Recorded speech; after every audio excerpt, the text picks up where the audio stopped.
क्या आपने कभी सोचा है कि मार्केट में कुछ ऐसी बड़ी कंपनियां भी हैं जिनकी असली कीमत मतलब एंटरप्राइज वैल्यू उनके मार्केट कैप से दोगुनी से भी ज्यादा है? तो सवाल यही उठता है कि ये कोई छिपा हुआ खजाना है या फिर एक टिक टिक करता हुआ डेट बॉम्ब। आज हम ऐसी ही 8 स्टॉक्स की गहरी जांच पड़ताल करने वाले हैं जिनमें हिडन लेवरेज है। और हाँ, आखिर तक जरूर बने रहना, क्योंकि जो आखिरी स्टॉक है ना, वो आपको सोचने पर मजबूर कर देगा। ठीक है, तो शुरू करते हैं। सबसे पहले एक बहुत जरूरी चीज समझ लेते हैं, एंटरप्राइज वैल्यू यानी ईवी। इसको आप ऐसे समझिए जैसे कि ये किसी कंपनी का असली प्राइस टैग है। मतलब सिर्फ उसके स्टॉक की कीमत नहीं, बल्कि पूरी की पूरी कंपनी खरीदने की टोटल कॉस्ट, जिसमें सब कुछ आ जाता है। और इसको निकालने का फॉर्मूला बड़ा सिंपल सा है। आप मार्केट कैप से शुरू करते हैं, फिर उसमें कंपनी का सारा कर्ज मतलब सारा डेट जोड़ देते हैं, और आखिर में कंपनी के पास जो कैश रखा है उसको घटा देते हैं।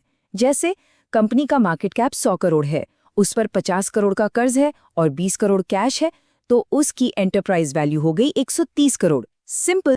अब यहाँ से कहानी इंटरेस्टिंग हो जाती है।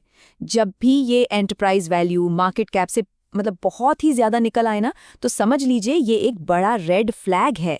साफ साफ इशारा है कि कंपनी या तो कर्ज के बोझ तले दबी हुई है या फिर उसकी तिजोरी बिल्कुल खाली है। और इसी चीज को कहते हैं हिडन लेवरेज, छिपा हुआ कर्ज। ये बिल्कुल उस आइसबर्ग जैसा है जिसका सिर्फ छोटा सा हिस्सा ऊपर दिखता है, लेकिन असली खतरा पानी के नीचे छिपा होता है। इन्वेस्टर्स को इससे बचकर रहने की जरूरत है। चलिए अपनी पहली केस फाइल खोलते हैं। और ये तो भाई सीधे एक शॉकर है, वोडाफोन आइडिया। जरा इन नंबर्स पर गौर कीजिए। ईवी बाय मैक कैप रेशियो है 2.5।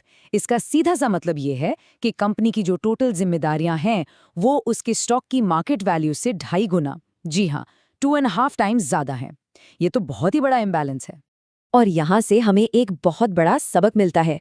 सस्ता दिखना सुरक्षित होने के बराबर नहीं है। मतलब सिर्फ इसीलिए कि कोई स्टॉक सस्ता दिख रहा है, ये मत समझ लेना कि वो एक सेफ इन्वेस्टमेंट है। अब एक ऐसी कंपनी पर नजर डालते हैं जो इस पूरी कहानी में एक जबरदस्त ट्विस्ट ले आती है, ग्रासिम इंडस्ट्रीज। पहली नजर में देखें तो ग्रासिम के नंबर्स भी वोडाफोन जैसे ही खतरनाक लगते हैं। EV by M cap ratio 2.0 है, तो फिर यहाँ क्या अलग हो रहा है? सोचा आपने? यही तो है असली खेल, कर्ज का मकसद। देखिए, वोडाफोन जो कर्ज ले रहा है वो सिर्फ जिंदा रहने के लिए है, जैसे एक डूबती नाव से पानी निकालना। वहीं दूसरी तरफ ग्रासिम कर्ज ले रहा है फ्यूचर के लिए, आगे बढ़ने के लिए, नए प्लांट्स लगाने के लिए, एक्सपेंशन के लिए। ये आने वाले कल में बीज बोने जैसा है। चलिए अब कुछ बड़े खिलाड़ियों की तरफ चलते हैं, इंफ्रास्ट्रक्चर और पीएसयूज की दुनिया में। लिस्ट में अगला नाम है आईआरबी इंफ्रास्ट्रक्चर। ईवी/एम कैप है 1.73। अब देखिए, इंफ्रा कंपनियों के लिए ना भारी कर्ज होना एक आम बात है, क्योंकि इनके प्रोजेक्ट्स जैसे सड़कें और ब्रिजेस बहुत लंबे चलते हैं। लेकिन हाँ, इसमें रिस्क भी है। हो सकता है टोल कलेक्शन उतना ना हो जितना सोचा था, या इंटरेस्ट रेट्स बढ़ जाएं। अब बात करते हैं एक पीएसयू के अनमोल रतन की, एनटीपीसी। इसका EV by M cap ratio 1.72 है। इसका कर्ज भी पावर प्लांट्स जैसे प्रोडक्टिव एसेट्स बनाने में जा रहा है। और सबसे बड़ी बात, ये एक पीएसयू है, तो इसमें एक अलग लेवल की स्टेबिलिटी है। रिस्क है पर कंट्रोल्ड है। अगला नंबर है जेएसडब्ल्यू एनर्जी का, जिसका ईवी बाय मैक कैप है 1.71। ये ग्रोथ इन्वेस्टर्स का फेवरेट स्टॉक है। क्यों? क्योंकि ये रिन्यूएबल एनर्जी पर एक बहुत बड़ा दांव खेल रहा है। ये एक हाई रिस्क हाई रिवॉर्ड वाला मामला है। चल गया तो चांद तक, नहीं तो कर्ज का बोझ बहुत भारी पड़ सकता है। अब दो तेल के दिग्गजों को एक साथ देखते हैं, इंडियन ऑयल और एचपीसीएल। इनके रेशियोज देखिए, लगभग सेम है और इनके रिस्क भी एक जैसे हैं। इनका पूरा बिजनेस कच्चे तेल की कीमतों और सरकारी पॉलिसीज पर चलता है। डिविडेंड तो अच्छा मिलता है, लेकिन वॉलेटिलिटी इस गेम का दूसरा नाम है।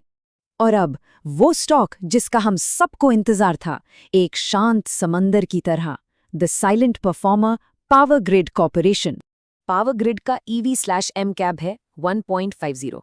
तो आप सोचेंगे इसका कर्ज आखिर चिंता की बात क्यों नहीं है? क्योंकि इसका बिजनेस मॉडल एकदम सॉलिड, जैसे पत्थर की लकीर है। ये एक रेगुलेटेड मोनोपोली है, जिसका मतलब है कि इसका कैश फ्लो प्रिडिक्टेबल और स्टेबल है। कर्ज तो है, लेकिन उसको मैनेज करने के लिए कंसिस्टेंट रिटर्न्स भी हैं। ये वो कछुआ है जो धीरे धीरे लेकिन कंसिस्टेंटली रेस जीतता है। तो इन सब अलग अलग केस फाइल्स को देखने के बाद हम किस नतीजे पर पहुंचे हैं? वापस उसी सवाल पर आते हैं।